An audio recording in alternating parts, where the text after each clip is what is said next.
bay.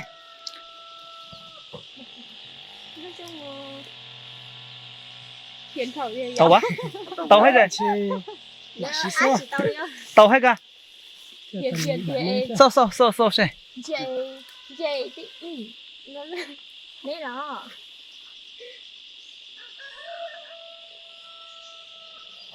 có quên sao luôn hả yêu Thay là liệu bây giờ mình chỉ chẳng nhau. Mà là sẽ. đó cái nhỏ nhỏ tôi này cú thôi sao giờ có mà có sói rừng vô là có quấy nó ít xẻ nó có sót cho nữa nó đó mà có không cho hết nó chỉ nhà họ bỏ tôi thì có lùi hết rồi nè Ba đây. cô hay hay nè cô Nhưng nhắc ở chị sao mà chứ? cô chỉ tao hiền vậy có cứ có một Ba đây, ba đây. Đi. Ô bay. cái cú thôn lúa mà có muốn lúa tiền cũng không không phải đâu nhưng mà em ấy dạy Đi trái à? Đi làm gì à? Ba đây. Nó gì cho cái, nó gì cho cái. Đi. Ô bay.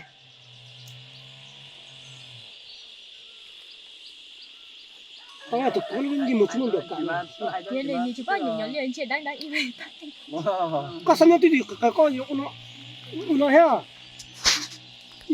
Có say mới nó chỉ chúng có đâu, mình cha nó. Nó này. thật ra cú giòn cỡ nè anh nó tổng chia cú này Con chỉ chụp được thêm một tua này hả? Nhưng mình nhậu này. Đi, nó chỉ cho cái này. Đi. Bay. Con làm này đó, con làm này vậy đó. Ba này. Đi.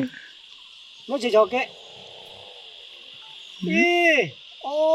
Bay.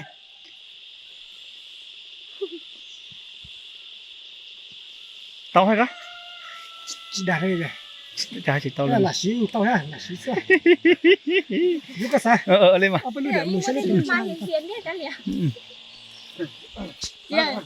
cô vẫn su đau cả thì không một ân lựa chọn nào ai cũng hiểu cảm ai cũng hiểu cảm học nữa đi hiểu cảm về nhiều quá nó có hai này, có hai này. Đây chưa? Mấy cái này. đấy là linh tử Như có gì bồi mà nhiều bao điểm giá thì triển kia ra hay ho.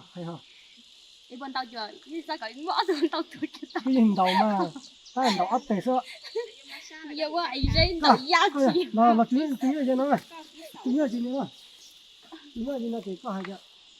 Nó có hai cái nó tối bay. chờ như thế vậy Cái này. thấy nó học Còn một cái thì cái nó mình đi chơi này. mình chơi một mà Vào dưới nó mà.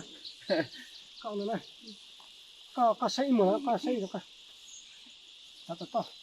sợ tóm tay tao tóm tay Sao tới đây? to này một cái đó đấy Cái gì không? Làm để cái mình sẽ giao kính họ đó hai lúa à, hả nào? Hai lúa. ê hát hai lù đó cứ hai cứ chế lúa chế hai chế thế tuần đầu sao là? hiện ra hiện ra tàu hiện ra hai tay ra tàu tay sẽ lấy cái chúng mà thì cứ hay lù cọt tại trên nữa họ này sẽ tao này cái vô kiếm vô kiếm hết hai lù đây họ nói chẳng này họ nói gỡ cái trần gỡ là bây giờ Đúng rồi.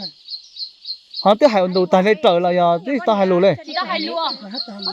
ở đây coi về cứ hai lù cho mà coi về cho có ra các quay muốn gần này họ cũng có không biểu cảm ít lửa có ra các là quay bằng cái chị đó nè thì cứ kêu một con từ chưa